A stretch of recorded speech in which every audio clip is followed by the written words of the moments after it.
আমন্ত্রণ জানাচ্ছি প্রিয় দর্শক মানচিত্র নিয়মিত আয়োজন কথোপকথন। ধন্যবাদ আপনাকেও, আপনার দর্শকদের অনেক অনেক। আপনার দর্শকের টানে আর থাকতে পারলাম না আরকি। এখনো আমি নিশ্চিত যে নির্বাচন হচ্ছে না। কারণ এখনো ১২ তারিখ হইতে বেশ কয়েকদিন সময় আছে।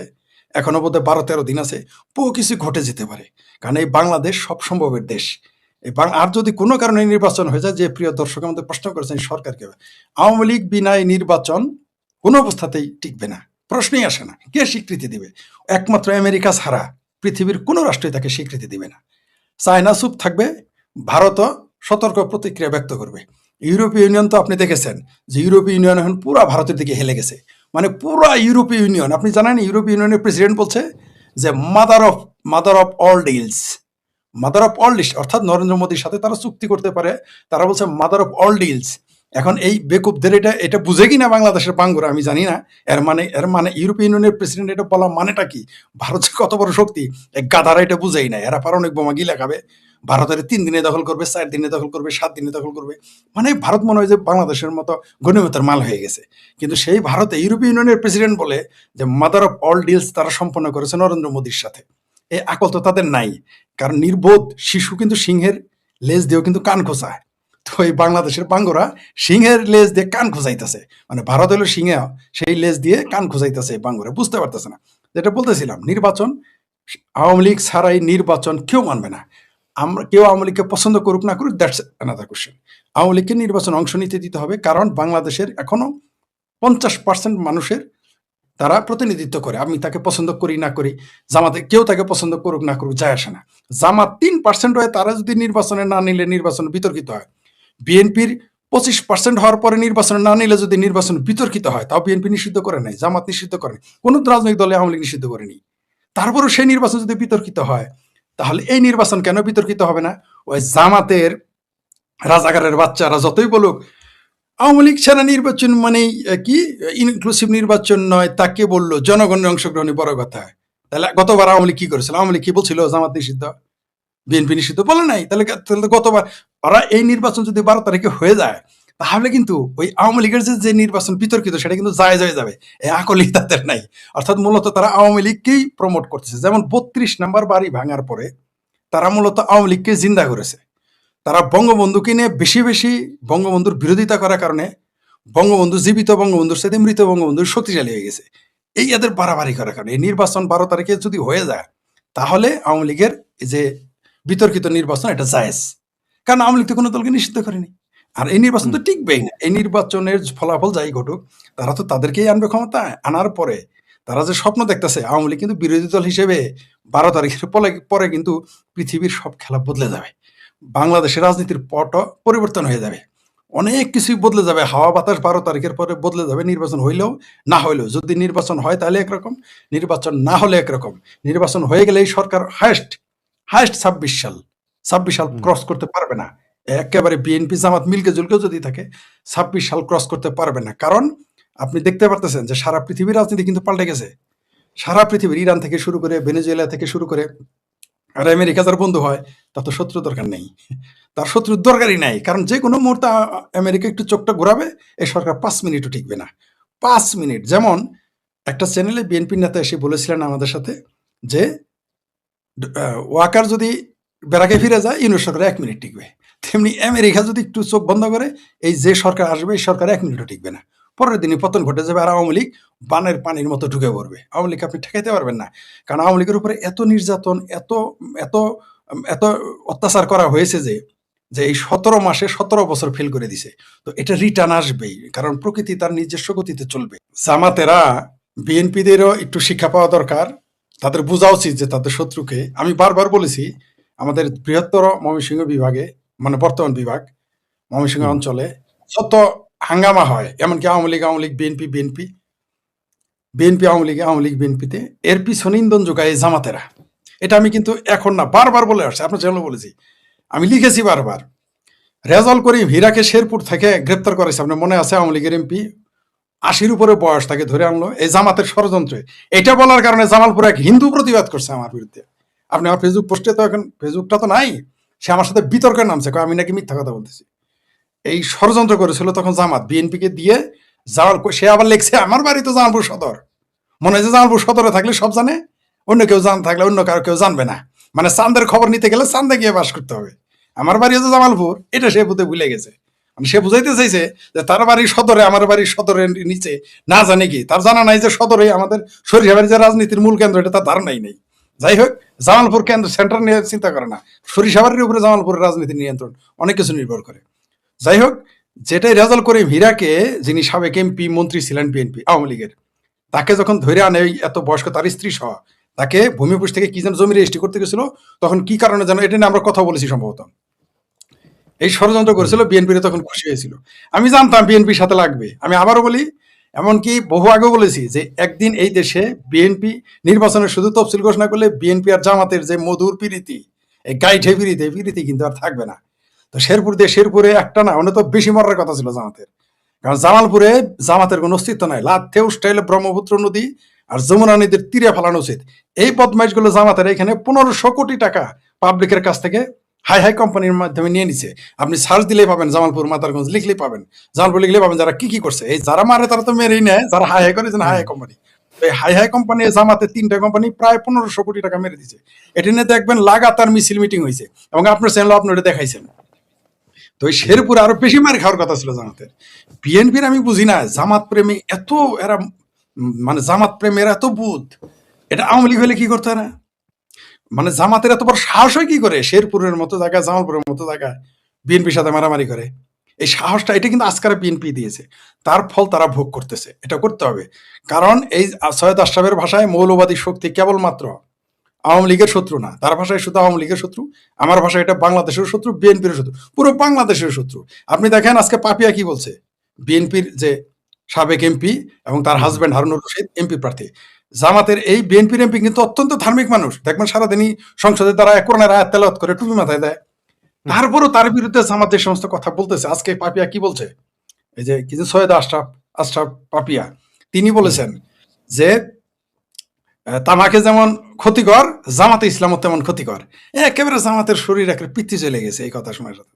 এই কথা তো সত্যি, তামাক না আফিমের চেয়ে বেশি ক্ষতিকর হলো এই এই এই জামাতের এই স্বাধীনতা বিরোধী শক্তি। এদের কিন্তু আশ্রয় প্রশ্রয় বিএনপি দিয়েছে, তাই তারা ভুক্তভোগী হবে, এটাই স্বাভাবিক। যেমন হেফাজতকে আজকারা দেওয়ার কারণে আওয়ামী লীগ ভুগতেছে না। আজকে দেখেন হেফাজত, জামাত কিন্তু বলে নাই শেখ হাসিনা ফাঁসি চাই, নাম নিয়ে বলে নাই, তারা বলছে আওয়ামী লীগের শাস্তি চাই হ্যান ত্যান। কিন্তু এই হেফাজত, যাকে গণজাগরণ মঞ্চ ভাঙ্গে আওয়ামী লীগ তাকে বুকে টেনে নিয়েছিল, এই হেফাজত কিন্তু এখন নাম ধরে বলে শেখ হাসিনা ফাঁসি চায়। আর আমরা যারা গণজাগরণ মঞ্চের কর্মী আছি, তারা কিন্তু এখন শেখ হাসিনার পক্ষে আমরা টোন হাই রাইজ করেছি, কথা পক্ষে বলতেছি। কিন্তু ওই যে হেফাজতকে 33 বিঘা জমি দেওয়া হয়েছে, যে হেফাজতকে আপনার হাসান মাহমুদ গলা নিয়ে প্রীতি করছে, গাইটে প্রীতি, যে হেফাজতকে শেখ হাসিনার দরজায় গিয়ে নিয়ে গেছেন, আওয়ামী লীগের সভানেত্রীর দরজায়, আওয়ামী লীগের দরজায়, সেই হেফাজত কিন্তু এখন শেখ হাসিনার ফাঁসি চায় নাম নিয়ে। কত বড় বেঈমানেরা! তো জামাত বলেন আর হেফাজত বলেন, মৌলবাদী শক্তি কোনোদিনই আওয়ামী লীগের বন্ধু ছিল না। আমি বারবার বলি, মোল্লা আর মিলিটারি কোনোদিনই আওয়ামী লীগের বন্ধু হইতে পারে না, না, না, হতে পারে না। আমি জানি এই কথা শুনে আওয়ামী লীগের অনেক বন্ধু বান্ধব মনক্ষুণ্ণ হবে না আমার এই কথা শুনে। ভাই, আপনি আওয়ামী লীগের করেন, আপনার দায়িত্ব, আপনার যে এজেন্ডা, আপনি হয়তো এইভাবে বলবেন না। আমি তো ভাই কোনো দল করি না, আমাকে যা সত্য তা বলতে হবে, কারণ আমাকে জনগণের পক্ষে কথা বলতে। মোল্লা আর মিলিটারি কোনোদিনই মুক্তিযুদ্ধের পক্ষে ছিল না, ভবিষ্যতে থাকবে না। আপনি দেখেছেন, তাই বলে সবাই না, আমি বলতেছি না যে 100% মোল্লা 100% মিলিটারি না, কিন্তু 90% বা 95% বাদ থাকলো হাতে গোনা। এই হাতে গোনা কয়জন আর্মি, হাতে গোনা কয়জন মোল্লা হয়তো মুক্তিযুদ্ধের পক্ষে, কিন্তু 95% মোল্লা মিলিটারি অবশ্যই আওয়ামী লীগের পক্ষে, বাংলাদেশের স্বাধীনতার বিরুদ্ধে। তার সর্বশেষ প্রমাণ দেখেছেন মেজর আখতারুজ্জামান, বিএনপির চেয়ারপারসন, চেল চালায় জামাতে চলে গেছে, সেল চালায় জামাতে যোগ দিয়েছে। আবার তার আরেক, আপনি না ই করছেন, এগুলো দেখাইছেন নাকি সুসুপ্ত পাঠক, যে তার আরেক পোলা গেছে কি হেফাজতে নাকি খেলাফতে। মানে সব মৌলবাদী দলে জামাতেরা বিএনপিরই মুসলমান মনে করেন, আওয়ামী লীগের মনে করে। এটা আমরা আওয়ামী লীগের বন্ধুদের বুঝাইতে পারি না। এটাই হলো আমাদের চীনের দুঃখ। আমরা যে বুঝাই এত, আরে ভাই আমরা তো এমপি মন্ত্রী হবো না, আসাদুজ্জামান নুরুজাই আওয়ামী লীগের এমপি হবে না, বা সে মেয়র হবে না, মন্ত্রী হবে না, আমিও হব না। কারা হবে ভাই? আপনারাই হবেন। আমাদের এই কথায় যদি ইউনূস সরকারের পতন ঘটে, আওয়ামী লীগ ক্ষমতায় যায়, কথার কথা, আমাদের কথাই তো হবে না, সবার মূল্যতে হবে। কিন্তু কার লাভ হবে? ফায়দা তো আওয়ামী লীগের। আমরা কার বিরুদ্ধে বলতেছি? মৌলবাদী শক্তি কোনোদিনই আওয়ামী লীগের ঢাকিতে যাবে না। এটা আমি আওয়ামী লীগের লোকদের বুঝাইতে পারি না, এমনকি বিএনপি তারা বুঝাইতে এখন কেমন লাগে। এই যে দেখেন মারামারি আরো হবে সামনে, 12 তারিখের পরে দেখবেন জামাত বিএনপির, অনেকেই বলেন না এরা আওয়ামী লীগের ভয়ে আর এক হয়ে যাবে না রে ভাই। ক্ষমতার দ্বন্দ্বে কি বাপ পোলাকে ছাড়ে না। সুলতান সুলেমান তার পোলারে মেরে ফেলছে, 2 পোলারে মেরে ফেলছে। সুলতান সুলেমানের দাদা তার বাপেরা মেরে ক্ষমতায় গেছে। আপনি গিয়াসুদ্দিন আজম শাহ, যার নামে মাজার আছে বাংলাদেশে, 17 ভাইয়ের চোখ অন্ধ করে দিছে। কেউ কাউকে ছাড় দেয় না। এই আওরঙ্গজেব যে এখন ভারতের মুসলমানদের জিন্দা পীর, বাপেরে বন্দি করছে, বোনের বিয়ে হইতে দেয় নাই, এবং 3 ভাইয়ের জবাই করছে, আরেক ভাই দাঁড়ার মাথা কাইটা বাপের খাবারের প্লেটে দিয়ে আসছে। এই হলো ক্ষমতার দ্বন্দ্ব। ক্ষমতা কেউ কাউকে ছাড় দেয় না। বাংলাদেশে আমরা দেখেছি পিতা পুত্রের বিরুদ্ধে, স্বামী স্ত্রীর বিরুদ্ধে, ভাই ভাইয়ের বিরুদ্ধে, চাচা চাচার ভাইদের বিরুদ্ধে, মামা ভাগ্নের বিরুদ্ধে আমরা দেখেছি নির্বাচন করতে। দেখেন নাই? এই বাংলাদেশই আছে। তো নির্বাচন কেউ কাউকে ছাড় দিবে না। যদি অনেকেই বলে যে আওয়ামী লীগের কথা বললে তারাও কেউ না রে ভাই, ক্ষমতার ব্যাপারে কেউ কারো ছাড় দেয় না। 12 তারিখের পরে দেখবেন দেশে কি কি ঘটে, আরো ঘটবে। আমি চাই যে আওয়ামী লীগ নীরব থাকুক। আওয়ামী লীগ কোনো কর্মসূচি না দিক, চুপচাপ বসে বসে খেলা দেখুক। মঞ্চের বাইরে থেকে, মাঠের বাইরে থেকে খেলা দেখুক। মাঠে পরে নামুক, এর আগে একটু খেলুক, তারপরে আওয়ামী লীগ মাঠে যাক। আর যেটা আপনি বললেন যে এই বারবার আওয়ামী লীগকে এরা মৌলবাদী শক্তি, কখনোই আওয়ামী লীগকে তারা মুসলমানই মনে করে না। আরে ভাই, আমি বারবার এটা বলেছি, কয়েকটা লাইভে গিয়ে বলেছি, লিখেছি। আওয়ামী লীগের আমল আমার মনে আছে 14 কি 15 সালে ঘটনা। আওয়ামী লীগ পাওয়ারে, আরে ভাই রংপুরে আওয়ামী লীগের লোকদের মসজিদে নিয়ে তওবা পড়াইছে। বলছে যে বল আওয়ামী লীগ যারা করে তারা কাফের, তারা হিন্দু, তারা ইহুদি, তওবা পড়াইছে। এটা হাইকোর্ট পর্যন্ত গেছে। হাইকোর্ট ডিসির উপরে রুল জারি করছে আওয়ামী লীগ পাওয়ারে থাকতে। তারপরে এদের বোঝাইছে কয়েকটা বিচ্ছিন্ন ঘটনা, এখন বিচ্ছিন্ন ঘটনা বাড়াইছে না। আরে ভাই, চাণক্য নীতিতে আছে শত্রুকে কখনো ছোট ভাবতে নাই। গীতাতেও আছে শত্রুকে কখনো ছোট ভাবতে নাই। আপনি আপনি ওটা ধর্মগ্রন্থ হিসেবে না নিয়ে যদি আপনি দর্শন হিসেবেও নেন, আর চাণক্য তো বলছে যে শত্রুকে ছোট ভাবলে আপনি বিপদে পড়বেন। কতবার বলেছি আওয়ামী লীগের লোকদের, জামাত কিন্তু সক্রিয়। তারা বলে বিএনপি দেশে নাই, জামাত আমাদের কি করবে? এখন কি করতেছে? জেলা সফর করে ফেলেছেন বাংলাদেশের সেনাপ্রধান জেনারেল ওয়াকারুজ্জামান। আনুষ্ঠানিকভাবে এসব সফরে জেনারেল ওয়াকার আসন্ন ত্রয়োদশ জাতীয় সংসদ নির্বাচন ও গণভোটে দায়িত্ব পালনের ক্ষেত্রে সেনার সদস্যদের সর্বোচ্চ পেশাদারিত্ব, নিরপেক্ষতা এবং শৃঙ্খলা বজায় রাখার নির্দেশ দিয়েছেন। এমনটাই দাবি করা হয়েছে সেনা সদর থেকে। প্রশ্ন উঠেছে, জেনারেল ওয়াকার তার সবগুলো সফরে নিরপেক্ষতা আর পেশাদারিত্বের কথা বললেও ম্যাজিস্ট্রেসি পাওয়ারের মতো শক্তিশালী আইনি ক্ষমতা থাকা সত্ত্বেও মাঠ পর্যায়ে সহিংসতার গ্রাফকে নিম্নগামী করতে পারেনি বাহিনীটি।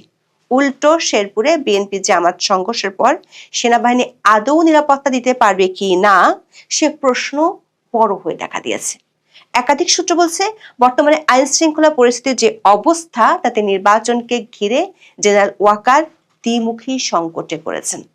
একদিকে গোয়েন্দা রিপোর্টে বলা হয়েছে কমপক্ষে 5 ধরনের নিরাপত্তার ঝুঁকি নিয়ে এগোচ্ছে জাতীয় সংসদ নির্বাচন। সে ঝুঁকিগুলো ঠেকাতে গিয়ে সেনাবাহিনী কঠোর হলে আন্তর্জাতিক বিভিন্ন সংস্থার পক্ষ থেকে চাপ আসতে পারে। আবার নির্বাচনে যদি বড় ধরনের কারচুপি হয় বা সেনাবাহিনী কোনো বিশেষ পক্ষ নেয়, তবে তা শান্তিরক্ষী মিশনে বাংলাদেশের অবস্থানকে দুর্বল করতে পারে। প্রশ্ন হলো, সেনাবাহিনীকে বিশেষ ম্যাজিস্ট্রেসি ক্ষমতা দিয়ে মোতায়েন করা সত্ত্বেও পরিস্থিতির দৃশ্যমান উন্নতি না হওয়া এবং সেনা প্রধানের দেশব্যাপী সফরের মধ্য দিয়ে তিনি আসলে কি বার্তা দিতে চাইছেন, বিস্তারিত জানতে চলুন যাওয়া যাক বিশ্লেষণে।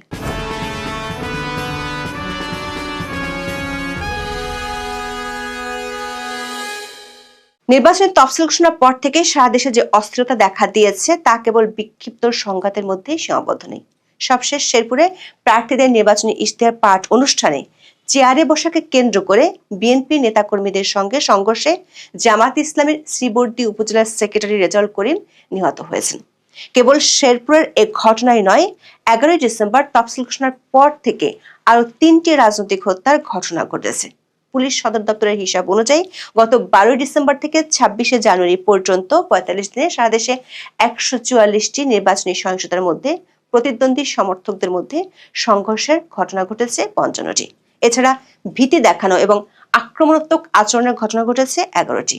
প্রার্থীর উপর আক্রমণের ঘটনা 6টি, অবৈধ অস্ত্রের ব্যবহার 2টি। এর মধ্যে কুমিল্লা ও লক্ষ্মীপুর জেলায় প্রতিদ্বন্দ্বী প্রার্থীদের সমর্থকদের মধ্যে 4 দফা করে সংঘর্ষের ঘটনা ঘটেছে, যা অন্য জেলাগুলোর মধ্যে সবচেয়ে বেশি। শেরপুরের জামাত নেতাকে নৃশংসভাবে খুন করার পরদিনই সরকারি প্রচার মুখগুলোর দাবি রাজনৈতিক দলগুলো যথেষ্ট সহিষ্ণু, ভোটের আগের দিনগুলো ভালো যাবে। আর সরকারের স্বরাষ্ট্র উপদেষ্টা জাহাঙ্গীর আলম চৌধুরী আইন শৃঙ্খলা পরিস্থিতি নিয়ে সকালে এক কথা আর বিকেলে আর এক কথা বলেন। 27শে জানুয়ারি তিনি বলেছিলেন, নির্বাচনকে কেন্দ্র করে দেশে অস্থিতিশীল পরিস্থিতির কোনো শঙ্কা নেই। এমন দাবির পেছনে তার যুক্তি হলো, দেশে আওয়ামী লীগের নেতাকর্মীরা নেই, তাই আইন শৃঙ্খলা পরিস্থিতি অবনতিরও আশঙ্কা নেই। পরদিন মানে 28শে জানুয়ারি স্বরাষ্ট্র উপদেষ্টা দাবি করেন, নির্বাচনের প্রস্তুতি প্রত্যাশার তুলনায় অনেক ভালো। তার এমন দাবির পেছনে যুক্তি ছিল, নির্বাচনের সঙ্গে যারা জড়িত এখানে কোনো আওয়ামী লীগের দোসর বলতে কোনো কিছু নাই। এখানে সবাই নির্বাচনের জন্য প্রস্তুত, এখানে সবাই খুব ভালো এবং সৎ অফিসার। স্বরাষ্ট্র উপদেষ্টা যখন শয়নে স্বপনে আওয়ামী লীগ মুক্ত নির্বাচন দেখছিলেন, তার ঠিক 24 ঘন্টার মধ্যে সরকারের 2 মিত্রের মারামারিতে একজনকে প্রাণ দিতে হলো, আর তাতে 29শে জানুয়ারি পাল্টে যায় তার পচন। এবার তিনি বললেন, নির্বাচনে কোনো ব্যালট বাক্স ছিনতাই হলে কেউই রক্ষা পাবে না। স্বরাষ্ট্র উপদেষ্টা যতই নানা ধরনের কথা বলুক, গোয়েন্দা রিপোর্ট বলছে শঙ্কার কথা। সরকার একাধিক গোয়েন্দা সংস্থা এবারে নির্বাচনকে দেখছে চরম আতঙ্কের একটি নির্বাচন হিসেবে। তাদের রিপোর্টগুলোতে 5 ধরনের নিরাপত্তা ঝুঁকির কথা বলা হয়েছে ভোটারদের মধ্যে আতঙ্ক সৃষ্টি কিংবা কোথাও কোথাও কেন্দ্র দখলের মতো পরিস্থিতির শঙ্কা তৈরি হয়েছে। ভোটের আগে বা ভোটের দিন হঠাৎ নাশকতামূলক ঘটনা ঘটিয়ে আতঙ্ক ছড়ানোর চেষ্টা হতে পারে। এতে বিস্ফোরণ, আগুন, ককটেল বা সহিংস হামলার মতো ঘটনা ঘটতে পারে, যার উদ্দেশ্য হবে ভোটারদের কেন্দ্রমুখী হওয়াকে বাধাগ্রস্ত করা। এছাড়া প্রতিদ্বন্দ্বী প্রার্থী বা তাদের সমর্থকদের দ্বারা ভোট প্রভাবিত করার চেষ্টা হতে পারে। এর মধ্যে কেন্দ্র দখল, জাল ভোট, ভোটারদের ভয় দেখানো কিংবা সংঘর্ষ সৃষ্টির মতো পরিস্থিতির আশঙ্কা রয়েছে। পাশাপাশি নির্বাচনের আগে গুপ্ত হামলা ও টার্গেট কিলিং এর ঘটনা ঘটতে পারে এমন আশঙ্কাও রয়েছে। এর মধ্যে গোপালগঞ্জ, মাদারীপুর, শরীয়তপুর ও ফরিদপুর জেলায় অতীতের রাজনৈতিক সহিংসতার ঘটনা এবং গোয়েন্দা তথ্য বিশ্লেষণ করে ভিন্ন ধরনের নিরাপত্তা পরিকল্পনা নিয়েছে পুলিশ। আবার নির্বাচনকে সামনে রেখে সরকারের জন্য মূর্তিমান এক আতঙ্ক হলো রোহিঙ্গা ক্যাম্পগুলো। গত 22শে জানুয়ারি প্রধান উপদেষ্টার কার্যালয় থেকে স্বরাষ্ট্র মন্ত্রণালয়ে একটি গোয়েন্দা সংস্থার প্রতিবেদন পাঠানো হয়। ওই প্রতিবেদনে নির্বাচনকালীন সময় রোহিঙ্গাদের ব্যবহার করে অপরাধ কার্যক্রম সংগঠন এবং রাজনৈতিক কর্মকাণ্ডে সম্পৃক্ত হওয়ার বিষয়ে সরকারকে সতর্ক করা হয়েছে। এর আগে নির্বাচনের সময় নির্বাচন কমিশন রোহিঙ্গা ক্যাম্পগুলো সিল করার সিদ্ধান্ত নিয়েছিল, কিন্তু গোয়েন্দা সংস্থাটি সিল করা সম্ভব নয় বলে মত দিয়েছে, বরং নিরাপত্তা বাড়ানোর সুপারিশ করেছে তারা। প্রতিবেদনে ক্যাম্প এলাকায় নষ্ট হয়ে পড়ে থাকা সিসি ক্যামেরা মেরামত করতে প্রয়োজনীয় অর্থ বরাদ্দের কথা বলা হয়েছে। ওই গোয়েন্দা প্রতিবেদনে বলা হয়েছে, রোহিঙ্গা ক্যাম্পে থাকা অবৈধ অস্ত্র কিংবা বিভিন্ন গ্রুপকে ব্যবহার করে নির্বাচনকালীন সময়ে স্বার্থান্বেষী মহল কক্সবাজার বা দেশের অন্যান্য স্থানে নাশকতামূলক কর্মকাণ্ড করতে পারে। এসব গোয়েন্দা তথ্য নিয়ে পুলিশ সদর দপ্তর, সেনা সদর, স্বরাষ্ট্র মন্ত্রণালয় ও প্রধান উপদেষ্টার কার্যালয়ে গত কয়েকদিনে বেশ কয়েকটি বৈঠক হয়েছে। সূত্রগুলো বলছে, সরকারের পক্ষ থেকে যতই মনোবল চাঙ্গা রাখার মতো করে কথা বলা হোক না কেন, মাঠের পরিস্থিতি একেবারেই ভিন্ন। নির্বাচনী প্রার্থী কিংবা তাদের প্রচারণায় হামলার সংখ্যা বাড়াতে চিন্তিত সরকার ও প্রশাসন। আর এমন দুশ্চিন্তার মধ্যে সেনাপ্রধান জেনারেল ওয়াকারুজ্জামান দেশব্যাপী সফর শুরু করেছেন। গত 22শে জানুয়ারি থেকে তিনি এই সফর শুরু করেছেন। 22শে জানুয়ারি চট্টগ্রাম ও কুমিল্লায়, 27শে জানুয়ারি রংপুর ও রাজশাহী, 28শে জানুয়ারি পটুয়াখালী ও খুলনা এবং সবশেষ 29শে জানুয়ারি কক্সবাজার ও সিলেট সফর করেন। এসব সফর নিয়ে আইএসপিআর থেকে যে বিবৃতিগুলো দেওয়া হয়েছে তার সবগুলোতেই মোটামুটি একই রকম বার্তা দেওয়া হয়েছে। সেটি হলো, সেনাবাহিনী প্রধান জেনারেল ওয়াকারুজ্জামান আসন্ন ত্রয়োদশ জাতীয় সংসদ নির্বাচন ও গণভোট উপলক্ষে সার্বিক আইন শৃঙ্খলা পরিস্থিতি মূল্যায়ন এবং in aid to the civil পাওয়ার এর আওতায় মোতায়েনরত সেনা সদস্যদের পরিদর্শনের লক্ষ্যে এসব এলাকা সফর করেছেন।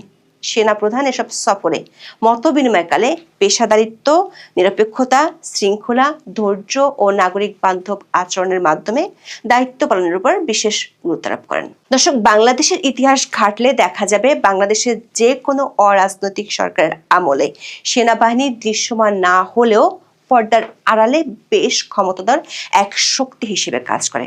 সেজন্য অনির্বাচিত সরকারের সময় ঢাকার রাজনৈতিক আলাপচারিতায় একটি শব্দ প্রায় ঘুরে ফিরে আসে, আর সেই শব্দটি হলো কচুক্ষেত বা উত্তরপাড়া। বিশ্লেষকরা মনে করেন, অনির্বাচিত সরকারের সময় সেনাবাহিনী সরাসরি ক্ষমতা দখলের অবস্থানে নেই ঠিকই, কিন্তু তারা একটি নির্ণায়ক শক্তির কেন্দ্র হিসেবে রয়ে গেছে, যেমনটি ছিল 1/11-এর পর ফখরুদ্দিন সরকারের সময়।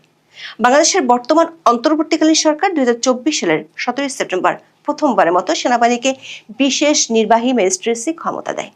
পরবর্তীতে এই ক্ষমতার মেয়াদ কয়েক দফায় বাড়িয়ে 2026 সালের 28 ফেব্রুয়ারি পর্যন্ত করা হয়েছে। ম্যাজিস্ট্রেসি পাওয়ার বা বিচারিক ক্ষমতা হলো এমন একটি ক্ষমতা যার ফলে দায়িত্বপ্রাপ্ত ব্যক্তি কাউকে গ্রেফতার করার আদেশ দেওয়া, স্বল্পমেয়াদী সাজা দেওয়া বা প্রয়োজনে গুলি চালানোর মতো আদেশ দিতে পারেন। অতীতের জাতীয় নির্বাচনগুলোয় সেনাবাহিনীর দায়িত্ব পালন করলেও তাদের হাতে ম্যাজিস্ট্রেসি পাওয়ার ছিল না। তারা উপস্থিত থেকে বিশেষ প্রয়োজনে প্রশাসনের অনুরোধে কাজ করেছে। আসন্ন ভোটের সময় সশস্ত্র বাহিনীকে আইন শৃঙ্খলা বাহিনীর সংজ্ঞায় যুক্ত করার কারণে তাদেরকে আলাদা করে বিচারিক ক্ষমতা দেওয়ার এখতিয়ার ইসির হাতে নেই। নির্বাচন কমিশন বলছে, আইন শৃঙ্খলা বাহিনীর সংজ্ঞায় যুক্ত করা হলেও অতীতের মতোই এবারও নির্বাচনে স্থানীয় বেসামরিক প্রশাসনকে সহায়তা করার জন্য ইন এড টু সিভিল পাওয়ারের আওতায় সশস্ত্র বাহিনীকে নির্বাচনের দায়িত্বে মোতায়েন করা হবে। কিন্তু গত প্রায় 1.5 বছর ধরে সেনাবাহিনীর এত শক্তিশালী আইনি ক্ষমতা থাকা সত্ত্বেও মাঠ পর্যায়ে সহিংসতার গ্রাফ কেন নিম্নমুখী হচ্ছে না, তা একটি বড় প্রশ্ন। জেনারেল ওয়াকারুজ্জামান যখন পটুয়াখালী ও খুলনাতে সেনা সদস্যদের বার্তা দেন, তখন শেরপুরে ঘটে হতাহতের ঘটনা। ওই ঘটনায় সামাজিক মাধ্যমে ছড়িয়ে পড়া একটি ভিডিওতে একজন সেনা সদস্যকে বিক্ষুব্ধ রাজনৈতিক দলের সদস্যদের উদ্দেশ্যে বলতে শোনা যায়, আপনারা চলে যান, আপনাদের নিরাপত্তা আমরা দিতে পারছি না। এমন ভিডিও ভাইরাল হওয়ার পর প্রশ্ন উঠেছে, নির্বাচনী সহিংসতার যে চিত্র দেখা যাচ্ছে আর তা নিয়ে জনমনে যে শঙ্কা দেখা দিয়েছে, তাতে কি অতীতের মতো সেনাবাহিনীর উপর বাংলাদেশের মানুষ আস্থা রাখতে পারবে, নাকি জেনারেল ওয়াকারুজ্জামান যে বছরখানেক আগে বলেছিলেন এনাফ ইজ এনাফ, সেটি ছিল শুধুই তার কথার কথা? লক্ষণীয় বিষয় হলো, জেনারেল ওয়াকার আইন শৃঙ্খলার বৈঠকে নিজেই বলেছেন, থানা থেকে লুট হওয়া অস্ত্রগুলোর মধ্যে 37.6% এখনো উদ্ধার করতে পারেনি সরকারের বাহিনীগুলো, অথচ সেগুলোর উদ্ধারের বিষয়ে কোনো তাগাদাও নেই। আবার দেশব্যাপী যখন নির্বাচনী সন্ত্রাস বাড়ছে, তখন জেনারেল ওয়াকার শুধু তার বাহিনীর উদ্দেশ্যে শুধু একটি বার্তাই দিচ্ছেন, সেটি হলো নিরপেক্ষভাবে দায়িত্ব পালন করতে হবে। প্রশ্ন হলো, যে বড় ধরনের নিরাপত্তার সংখ্যা আছে, সেখানে কেন জেনারেল ওয়াকার